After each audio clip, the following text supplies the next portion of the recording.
ਤੇ ਕਾਦਾ ਟਰੀਜ਼ ਦਾ ਟਰੀਜ਼ ਕਾਹਦੇ ਹੁੰਦੇ ਨੇ ਕਿਹੜੇ ਕਲਰ ਦੇ ਹੁੰਦੇ ਨੇ ਗ੍ਰੀਨ orange orange ਕਲਰ ਕਿਹਦਾ ਹੁੰਦਾ orange ਕਲਰ ਕਿਹਦਾ ਹੁੰਦਾ ਜਿਹੜਾ ਆਪਾਂ ਫਰੂਟ ਖਾਂਦੇ ਆ orange ਦਾ ਕਲਰ ਕਿਹਦਾ ਹੁੰਦਾ orange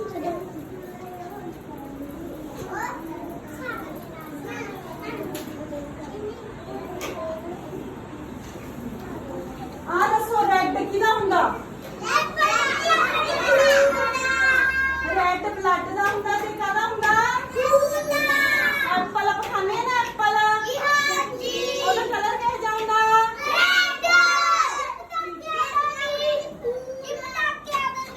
ਠੀਕ ਆ